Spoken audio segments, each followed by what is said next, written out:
Hello दोस्तों, मैं तुम्हारा भाई सौरभ कौशिक आपके अपने YouTube channel SK hi fi study में आप सभी का स्वागत करता हूं। दोस्तों, इस वीडियो में हम ज्योमेट्री स्टार्ट करते हैं। इसमें हम कोणों के बारे में जानकारी लेंगे। जो कंपटीशन एग्जाम्स हैं सभी प्रकार के, SSC है, UPSI, लेखपाल वगैरह, इसमें एंगल से किस प्रकार के क्वेश्चन बनते हैं वो सारे क्वेश्चन हम इसमें अटेम्प्ट करेंगे और किस तरीके के क्वेश्चन आ सकते हैं आगे और आते रहे हैं वो सभी प्रकार के एंगल्स के बारे में मैं तुम्हें जानकारी दूंगा। इसमें अभी तक जिसने अभी तक चैनल सब्सक्राइब नहीं किया है तो वो चैनल सब्सक्राइब कर लो, बेल आइकन दबा लो जिससे सारी वीडियो आपके पास पहुंच सके। दोस्तों, लेट स्टार्ट नाउ। तो दोस्तों, कोण, एंगल यानी कोण क्या होता है? दो भुजाओं से घिरी हुई आकृति क्या कहलाती है? कोण कहलाती है। यानी मान लो एक भुजा ये है दोस्तों और एक भुजा ये है। इन दोनों भुजाओं से ये जो आकृति घिरी हुई है ये क्या कहलाएगी? कोण कहलाएगी। ठीक है ना। कोण को हम theta, alpha, beta, gamma, delta किसी से भी रिप्रेजेंट कर सकते हैं दोस्तों। तो कोण समझ में आया होगा। यानी दो भुजाओं से घिरी हुई आकृति क्या कहलाती है दोस्तों? कोण कहलाती है। दोस्तों, अब देखते हैं कोणों के प्रकार। ठीक है ना। तो कोण मुख्य रूप से 5 प्रकार के होते हैं। कौन कौन से होते हैं दोस्तों? सबसे पहला न्यून कोण यानी एक्यूट एंगल ट्रायंगल, दूसरा समकोण, राइट एंगल ट्रायंगल, तीसरा अधिक कोण, obtuse angle triangle, obtuse angle और सरल कोण या रिज कोण, स्ट्रेट एंगल और वृहद कोण, रिफ्लेक्स एंगल। ये ट्रायंगल नहीं, सॉरी, एंगल्स। ठीक है ना। न्यून कोण, समकोण, अधिक कोण, सरल कोण या रिज कोण और वृहद कोण। अब एक एक करके इन सभी के बारे में जानकारी लेंगे दोस्तों। तो दोस्तों, सबसे पहला लेते हैं न्यून कोण। ठीक है ना। तो न्यून कोण क्या होता है? 0 डिग्री से बड़ा, 0 डिग्री से बड़ा तथा 90 डिग्री से छोटा, 90 डिग्री से छोटा कोण क्या कहलाता है? न्यून कोण कहलाता है दोस्तों। अब देखो, यानी दो लंबवत रेखाएं हैं। ठीक है ना। दो लंबवत रेखाएं हैं, इस प्लेन को 4 भागों में बांट रही है। ठीक है ना। तो यानी जैसे अगर हम यहाँ से स्टार्ट करते हैं, ठीक है ना, एंगल्स बनाना, तो यहाँ से स्टार्ट किया तो बिल्कुल यहाँ पर क्या है, बिल्कुल यानी एक रेखा ये है और दूसरी रेखा भी इसी के ऊपर है। यानी यहाँ पर 0 डिग्री एंगल है। ठीक है ना। जिसे हम शून्य कोण भी कहते हैं, शून्य कोण भी कहते हैं दोस्तों। ठीक है ना। अब 0 डिग्री से जैसे ही आगे बढ़ना स्टार्ट हो जाता है और 90 डिग्री से पहले, ठीक है ना, 0 से बड़ा और 90 डिग्री से पहला, 90 डिग्री से कम, वो न्यून कोण में आ जाता है दोस्तों। जैसे तुम्हारा है 1 डिग्री, 2 डिग्री, ठीक है ना, डॉट डॉट डॉट 89 डिग्री तक, ये सभी क्या कहलाते हैं? न्यून कोण कहलाते हैं। ठीक है ना। फिर यहाँ पर पूरा 90 डिग्री हो जाता है। तो यानी पूरा जो, अगर ये कोण यहाँ से यहाँ तक चलोगे तो ये पूरा जो चक्कर होता है ये 360 डिग्री का होता है। ठीक है ना। जिसे हम दोस्तों पूर्ण कोण भी बोलते हैं। क्या बोलते हैं? पूर्ण कोण। तो पूर्ण कोण कितने डिग्री का होता है? 360 डिग्री का होता है, जिसमें न्यून कोण 0 से बड़ा और 90 से छोटा कोण जो होता है वो न्यून कोण होता है। यानी समथिंग यहाँ तक 89 डिग्री, ठीक है ना, 90 से छोटा और 0 से बड़ा न्यून कोण आ जाता है। अब दूसरा लेते हैं दोस्तों समकोण। ठीक है ना। तो ठीक 90 डिग्री का कोण क्या कहलाता है? समकोण। बिल्कुल लंबवत, यानी ये बिल्कुल लंबवत हो जाता है 90 डिग्री का एंगल। तो ये 90 डिग्री का एंगल क्या कहलाता है? समकोण कहलाता है। तो न्यून कोण 90 से छोटा और 0 से बड़ा और करेक्ट यानी एग्जैक्ट 90 डिग्री का एंगल जो कहलाता है वो समकोण कहलाता है दोस्तों। अब तीसरा अधिक कोण दोस्तों। तो अधिक कोण क्या होता है दोस्तों? 90 डिग्री से बड़ा और 180 डिग्री से छोटा कोण अधिक कोण कहलाता है। तो देखो ये यहां तक बन जाता है तुम्हारा 90 डिग्री यानी समकोण बन जाता है, और ये यहाँ पूरा सीधा वाला ये 180 डिग्री, ठीक है ना। तो यानी ये जो अधिक कोण होते हैं वो किस एरिया में आते हैं, इसमें, ठीक है ना। ये है यानी ये वाला एंगल ये सभी क्या है, अधिक कोण है, ठीक है दोस्तों। तो जैसे 91 डिग्री, ठीक है ना, 92 डिग्री डॉट 179 डिग्री तक जो होते हैं ये सभी क्या हैं, अधिक कोण हैं दोस्तों। आई होप ये समझ में आया होगा। अब चौथा लेते हैं, तो चौथा वाला सरल कोण या रिज कोण, ठीक है दोस्तों। तो ठीक 180 डिग्री का जो कोण होता है वो क्या कहलाता है, सरल कोण या रिज कोण कहलाता है। तो ठीक 180 डिग्री बिल्कुल स्ट्रेट लाइन, ठीक है ना। तो यानी ये वाला जो कोण होता है ये पूरा 180 डिग्री का होता है, इसे ही हम क्या कहते हैं, सरल कोण या रिज कोण कहते हैं दोस्तों, ठीक है। अब अगला देखते हैं 5, वृहद कोण दोस्तों। तो वृहद कोण क्या होता है, 180 डिग्री से बड़ा और 360 डिग्री से छोटा कोण क्या कहलाता है, वृहद कोण कहलाता है, ठीक है दोस्तों। तो यानी यहाँ शून्य कोण से चले, ठीक है ना, शून्य कोण से चले और यहां से इस तरीके से चलते गए, तो यानी ये 180 डिग्री हो गया तुम्हारा, ठीक है ना, 180 डिग्री हो गया, और ये पूरा यहां तक चल के आएंगे तो पूरा 360 हो जाएगा। यानी ये इस एरिया में जो कोण आते हैं, ये यानी ये वाला कोण, ये सभी क्या है दोस्तों, ये वृहद कोण है, ठीक है ना। यानी 180 डिग्री से बड़े तथा 360 डिग्री से छोटे कोण क्या कहलाते हैं दोस्तों, वृहद कोण कहलाते हैं। जैसे 181 डिग्री, ठीक है ना, 182 डिग्री, ठीक है ना, डॉट 359 डिग्री। जैसे ही 360 होता है तो वो पूर्ण कोण होता है, पूर्ण कोण हो जाता है, उसके बाद फिर दोबारा से ये साइकिल स्टार्ट हो जाती है दोस्तों, ठीक है ना। तो आई होप ये सब समझ में आ गए होंगे। चलो कोई नहीं, दोबारा से देख लो, ठीक है ना। वृहद कोण, ठीक है ना, तो वृहद कोण 180 डिग्री से बड़े और 360 डिग्री से छोटे, यानी 181, 182 और 359 तक, ठीक है दोस्तों। तो यानी ये वाला फिगर दोबारा अभी नीचे दबा रह गया था, दोबारा देख लो, ठीक है ना। तो यानी ये तो शून्य कोण से स्टार्ट हुआ, यहाँ पर 180 डिग्री हो जाता है। अब 180 से बड़े और 360 ये पूर्ण कोण हो जाता है, तो 180 से बड़े और 360 से छोटे, यानी इस एरिया में जो एंगल्स आते हैं वो वृहद कोण कहलाते हैं। आई होप ये पांचों समझ में आ गए होंगे। यानी न्यून कोण क्या होते हैं, 0 से बड़े और 90 से छोटे, और करेक्ट 90 डिग्री का एंगल क्या कहलाता है, समकोण कहलाता है। फिर 90 डिग्री से बड़ा और 180 डिग्री से छोटा कोण जो है वो क्या कहलाता है, अधिक कोण कहलाता है। और करेक्ट 180 डिग्री का कोण क्या कहलाता है, सरल कोण या रिज कोण। फिर उसके बाद वृहद कोण, तो वृहद कोण क्या कहलाता है, 180 डिग्री से बड़ा और 360 डिग्री से छोटा कोण वृहद कोण कहलाता है। आई होप ये समझ में आए होंगे। अब आगे देखते हैं। अब आता है दोस्तों कोटिपूरक कोण, यानी कॉम्प्लीमेंट्री एंगल्स, ठीक है ना। तो कॉम्प्लीमेंट्री एंगल यानी कोटिपूरक कोण क्या होते हैं, कोटिपूरक कोण वे दो कोण होते हैं जिनका योग 90 डिग्री होता है, ठीक है ना। तो यानी जैसे अगर तुम्हें पूछे कि 45 डिग्री का कोटिपूरक कोण क्या होगा, कोटिपूरक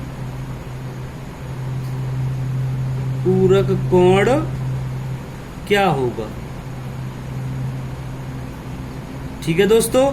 तो यानी कोटिपूरक कोण क्या होते हैं, वे दो कोण जिनका योग 90 डिग्री, ठीक है ना। तो 90 में से एक 45 है तो दूसरा क्या हो जाएगा, 90 में से 45 घटा देंगे तो दूसरा भी कितना आ जाएगा, 45 डिग्री। ठीक है ना। अब तुम्हें पूछे कि 50 डिग्री का कोटिपूरक कोण क्या होगा, तो वो 90 में से 50 घटाएंगे तो 40 डिग्री हो जाएगा। दोस्तों आई होप समझ में आया होगा। तो ये ऐसे क्वेश्चनों को छोटे छोटे एग्जाम्स में पूछ लेता है ग्रुप डी वगैरह में। ठीक है, यानी कोटिपूरक कोण वे दो कोण होते हैं जिनका योग 90 डिग्री होता है। अब इसके बाद लेते हैं समपूरक कोण दोस्तों। तो दोस्तों समपूरक कोण क्या होता है, समपूरक कोण क्या होते हैं, वे दो कोण जिनका योग 180 डिग्री होता है। ठीक है ना। तो यानी जैसे मान लो कोण दो हैं, कोण ए प्लस कोण बी, यानी इन दोनों का योग 180 डिग्री है, तो ये दोनों आपस में क्या कहलाते हैं दोस्तों, समपूरक कोण कहलाते हैं। ठीक है ना। अब तुम्हें जैसे पूछे कि 120 डिग्री का समपूरक कोण क्या होगा। ठीक है ना। तो 120 और इसका जो दूसरा वाला है वो बी, यानी कोण बी बराबर क्या हो जाएगा, 180 माइनस 120 यानी 60 डिग्री हो जाएगा। यानी 120 का जो समपूरक कोण है दोस्तों वो 60 डिग्री हो जाएगा। यानी समपूरक कोण क्या होते हैं, वे दो कोण जिनका योग 180 डिग्री। तो 120 और 60 डिग्री का जो योग है वो कितना है, 180 डिग्री। यानी ये आपस में क्या कहलाते हैं, समपूरक कोण कहलाते हैं। दोस्तों अब दो समांतर रेखाओं को एक तिर्यक रेखा काटे। ठीक है ना।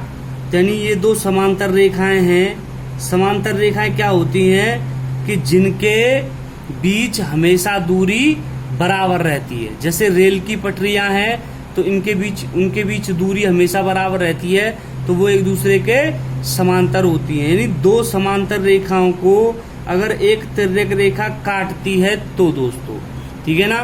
तो यानी ये कोण 1 व कोण 3 ये एक दूसरे के शीर्ष पर हैं। ठीक है ना। यानी वर्टिकली अपोजिट हैं, एक दूसरे के शीर्षाभिमुख हैं। ठीक है ना।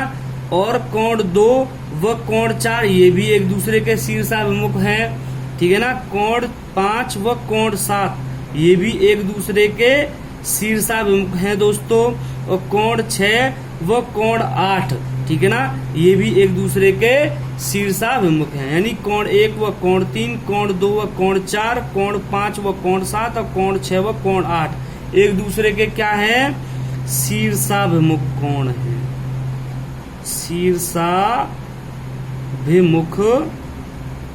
कोण है। ठीक है दोस्तों। अगर कंडीशन ये लग रही है कि दो समांतर रेखाओं को अगर एक तिर्यक रेखा काटती है, यानी अगर ये कंडीशन नहीं भी होती तो शीर्षाभिमुख कोण तो हमेशा आपस में बराबर होते ही हैं। अगर ये मान लो समांतर रेखाएं नहीं भी होती तब भी शीर्षाभिमुख कोण बराबर होते। तो यानी ये दो समांतर रेखाएं तिर्यक रेखा है तो शीर्षाभिमुख कोण आपस में बराबर होंगे। यानी कोण 1 और कोण 3 आपस में बराबर होंगे। तो कोण 1 बराबर कोण 3 और कोण 2 व कोण 4 भी आपस में बराबर होंगे। कोण 2 बराबर कोण 4, ठीक है दोस्तों। और कोण 5 और कोण 7 भी आपस में बराबर होंगे।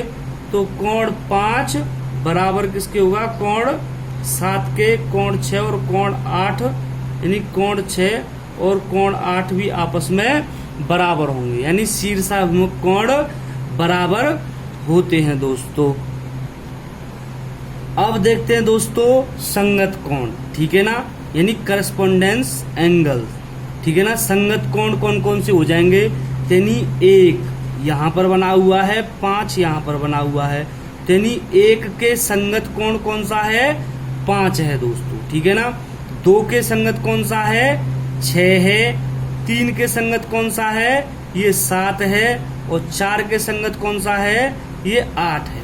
यानी सेम स्थिति पर, यानी दो समांतर रेखा को एक तिर्यक रेखा काट रही है, यानी एक तरह की स्थिति के, यानी ऊपर जो स्थिति है उसी प्रकार नीचे वाली स्थिति में जो आ रहा है। यानी 2 के संगत 6 है, 1 के 5 है, 3 के 7 है और 4 के 8 है। तो यानी ये क्या कहलाते हैं, संगत कोण कहलाते हैं। और दोस्तों अगर कंडीशन ये लग जाए कि दो समांतर रेखा को एक तिर्यक रेखा काटती है तो संगत कोण आपस में बराबर होते हैं दोस्तों। ठीक है दोस्तों। तो यानी कोण 1 5 के बराबर हो जाएगा, यानी संगत कोण आपस में बराबर हो जाएंगे। ठीक है ना, यानी अगर दो समांतर रेखाओं को एक तिर्यक रेखा काटती है तो शीर्षाभिमुख कोण तो बराबर होते ही हैं। ठीक है ना, और करस्पॉन्डेंस एंगल्स यानी संगत कोण भी आपस में बराबर होते हैं अगर दो समांतर रेखाओं को एक तिर्यक रेखा काटती है तो। दोस्तों अब लेते हैं दोस्तों एकांतर कोण। ठीक है ना, यानी जेड एंगल भी बोलते हैं। एकांतर कोण कौन से, यानी जैसे देखो यहाँ जेड जहां बन रहा है, यहां से चले यानी ये 4 वाला कोण ये, और ये जेड यहाँ पर बन गया तो ये यहाँ पर 6, यानी ये 4 और ये 6 ये एक दूसरे के क्या हैं, एकांतर कोण है दोस्तों। अब इधर भी ये जेड बन रहा है तो यानी ये 3 और ये 5, यानी 3 और 5 भी एक दूसरे के एकांतर कोण है। यानी कोण 4 और कोण 6 आपस में एकांतर कोण है, और कोण 3 और कोण 5 ये भी आपस में क्या है, एकांतर कोण है। अगर दो समांतर रेखाओं को अगर एक तिर्यक रेखा काटती है तो एकांतर कोण आपस में बराबर होते हैं दोस्तों। ठीक है ना, तो यानी कोण 4 और कोण 6 आपस में बराबर हो जाएंगे, कोण 3 और कोण 5 आपस में बराबर हो जाएंगे दोस्तों। ठीक है ना, तो यानी अगर दो समांतर रेखा को एक तिर्यक रेखा काटती है तो शीर्षाभिमुख कोण बराबर होते हैं, संगत कोण बराबर होते हैं और एकांतर कोण भी बराबर होते हैं दोस्तों। अब इसके बाद लेंगे दोस्तों एक ही ओर के अंतः कोण। अंतः मतलब अंदर वाले, जैसे देखो यहां से और ये 3 और ये 6 यानी एक ही ओर है, एक ही ओर के अंतः कोण है। ठीक है ना, और इधर ये 4 और ये 5। ठीक है ना, तो ये 4 और 5 ये भी एक ही ओर के अंतः कोण है। तो अगर दो समांतर रेखाओं को, ठीक है ना, अगर एक तिर्यक रेखा काटती है तो एक ही ओर के अंतः कोणों का योग 180 डिग्री होता है दोस्तों। तो कोण 3 प्लस कोण 6 बराबर क्या हो जाएगा, 180 डिग्री। दोस्तों ये क्वेश्चनों में काम आते हैं। ठीक है ना, इनकी जानकारी होना बहुत ही ज्यादा जरूरी है। ठीक है ना, तो ध्यानपूर्वक समझते हुए चलना है। यानी एक ही ओर के अंतः कोणों का योग 180 डिग्री होता है। कब, जब दो समांतर रेखाओं को एक तिर्यक रेखा काटती है तो। ठीक है ना, और कोण 4 प्लस कोण 5 बराबर कितना हो जाएगा, 180 डिग्री हो जाएगा। यानी एक ही ओर के अंतः कोणों का योग 180 डिग्री होता है दोस्तों। और आप ये तो जानते हो कि अगर कोई सरल रेखा है उस पर जो कोण बने हैं उनका योग 180 डिग्री होता है। यानी स्ट्रेट लाइन पर जो कोण बने होंगे उन सभी का योग 180 डिग्री। यानी ये एक स्ट्रेट लाइन है, इस पर कोण 1 और कोण 2 बन रहा है, तो कोण 1 और कोण 2 का योग कितना हो जाएगा, कोण 1 प्लस कोण 2 बराबर भी 180 डिग्री हो जाएगा तुम्हारा। और इधर कोण 4 और कोण 3, कोण 4 प्लस कोण 3 बराबर भी 180 डिग्री हो जाएगा।